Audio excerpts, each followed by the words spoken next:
Sizdən xahiş edirik ki, xəbərə keçmədən öncə videonu bəyənin və rəy bölməsində fikirlərinizi bildirin. Dünyada və ölkədə baş vermiş ən son xəbərləri bizdən izləyin.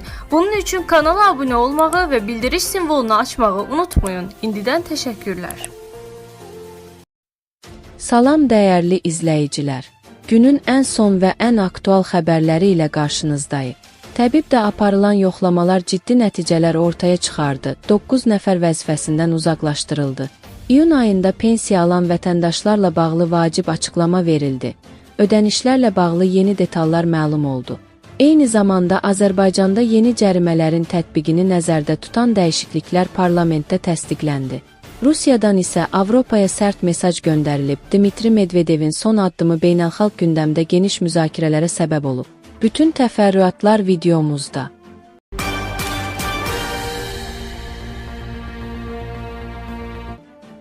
Bu il aprel ayından etibarən təbibin 31 əməkdaşı intizam məsuliyyətinə cəlb edilib. Nojoment az xəbər verir ki, bu barədə təbib məlumat yayıb. Bildirilib ki, bu il aprel ayından etibarən Sabunçu Tibb Mərkəzi, Qusar Rayon Mərkəzi Xəstəxanası, Xəzər Tibb Mərkəzi, Akademik Mir Məmməd Cavadzadə adına Respublika Kliniki Uroloji Xəstəxanası, Ə. Məlikov adına Binəqədi Tibb Mərkəzi, Respublika Təcili və Təxirəsalınmaz Tibbi Yardım Mərkəzi, Şamaxı Rayon Mərkəzi Xəstəxanası, Sumqayıt Tibb Mərkəzi, 11 nömrəli Şəhər Poliklinikası, Yazıçılar Birliyi Poliklinikası, Abşeron Rayon Mərkəzi Xəstəxanası, Akademik Ə. Mir Qasımov adına Respublika Klinik Xəstəxanası, Ağdam Rayon Mərkəzi Xəstəxanası, İmişli Rayon Mərkəzi Xəstəxanası, İnnovasiya və Təchizat Mərkəzi, Biləsuvar Rayon Mərkəzi Xəstəxanası, Hövsan Tibb Mərkəzi, 9 saylı şəhər poliklinikasında aparılmış yoxlama və araşdırmalar nəticəsində 9 əməkdaşın əmək müqaviləsinə xitam verilib. 31 əməkdaş intizam məsuliyyətinə cəlb edilib. 5 araşdırmanın nəticəsi üzrə toplanmış materiallar hüquqi qiymət verilməsi və müvafiq tədbirlərin görülməsi üçün hüquq mühafizə orqanlarına göndərilib.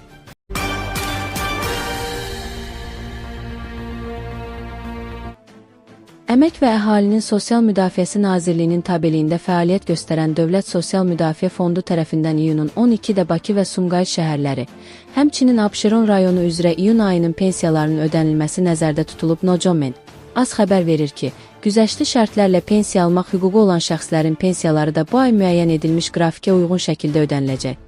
Vətəndaşlar pensiyalarını təyin olunmuş tarixdən etibarən bank kartları vasitəsilə əldə edə biləcəklər.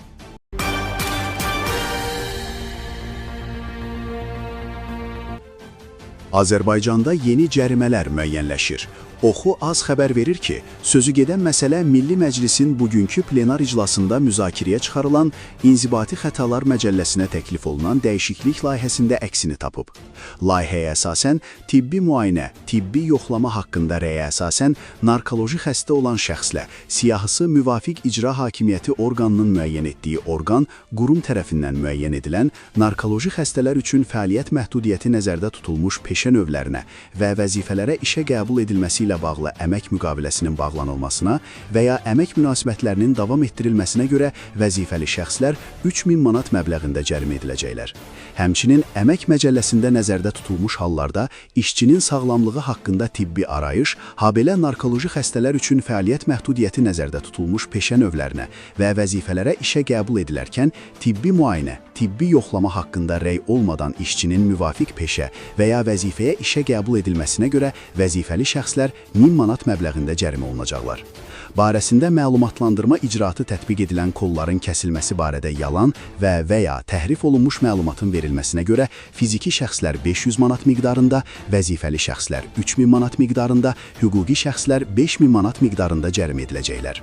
Maliyyə icarəsi fəaliyyətini həyata keçirən şəxslər, banklar, xarici bankların yerli filialları və bank olmayan kredit təşkilatları istisna olmaqla tərəfindən maliyyə icarəsi fəaliyyətinə dair hesabatların maliyyə icarəsi haqqında Azərbaycan Respublikasının qanununa uyğun olaraq Mərkəzi Banka təqdim edilməməsinə, yaxud düzgün təqdim edilməməsinə görə vəzifəli şəxslər 1000 manatdan 1500 manatadək məbləğdə, hüquqi şəxslər 3000 manatdan 5000 manatadək məbləğdə cərimə olunacaqlar. Bundan başqa, ərzaq balansının tərtibi üçün fermerlər və tədarükçülər tərəfindən kənd təsərrüfatı məhsullarının istehsalına, tədarükünə dair məlumatların ildə bir dəfə, həmin məhsulların yetişdirildiyi istixanalar, saxlanıldığı soyuducu anbarlar və taxıl elevatorları barədə aylıq məlumatların isə növbəti ayın 10-unadək müvafiq icra hakimiyyəti orqanının müəyyən etdiyi orqanın qurumun informasiya sisteminə daxil edilməməsinə görə fiziki şəxslər 100 manat məbləğində, vəzifəli şəxslər 200 manat məbləğində, hüquqi şəxslər 500 manat məbləğində cərimə ediləcəklər.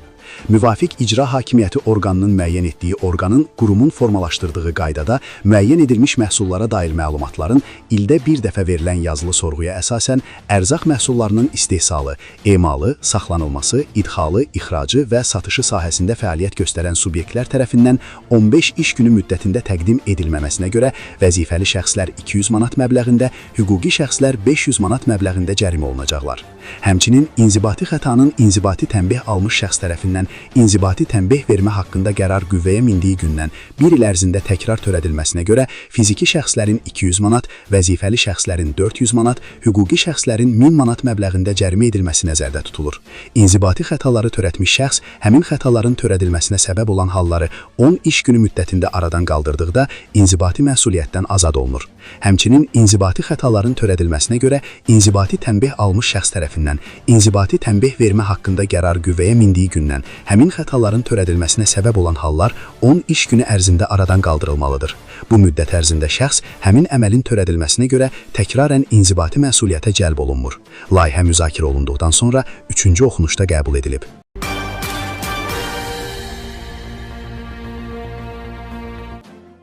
Rusiya Təhlükəsizlik Şurası sədrinin müavini Dmitri Medvedev Rusiya günü münasibətilə öz rəsmi sosial şəbəkə hesablarında növbəti qeyri-adi və sərt siyasi mesaj ehtiva edən video paylaşıb.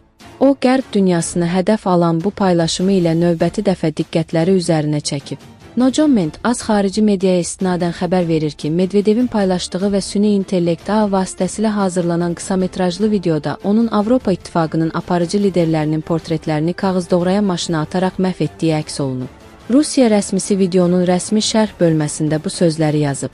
Heç bir düşmən vətənimizin inkişafına və çiçəklənməsinə mane ola bilməyəcək. Rusiya gününüz mübarək. Sosial şəbəkələrdə və ekspertlər arasında böyük müzakirələrə səbəb olan bu video çarx müxtəlif cür yozulub. Bəzi müstəqil analitiklər və rəy müəllifləri Medvedevin bu ironik gedişini ölkə daxilində yaşanan bəzi sosial-iqtisadi çətinliklərdən, eləcə də infrastruktur problemlərindən diqqəti yayındırmaq cəhdi kimi qiymətləndiriblər. Şəbəkə istifadəçiləri bu addımı onun illər öncə trendə çevrilən məşhur frazasına bənzədərək pərdə arxası olub bitənləri benzin yoxdur. Amma siz dözün, buyurun, bu da sizə video üslubunda gizli bir ismarış ola biləcəyi ilə ironiya ediblər. Kremlin bu rəsmi rəqəmsal şousu Qərb mediasında Rusiyanın aqressiv ritorikasının təzahürü kimi tənqid olunub.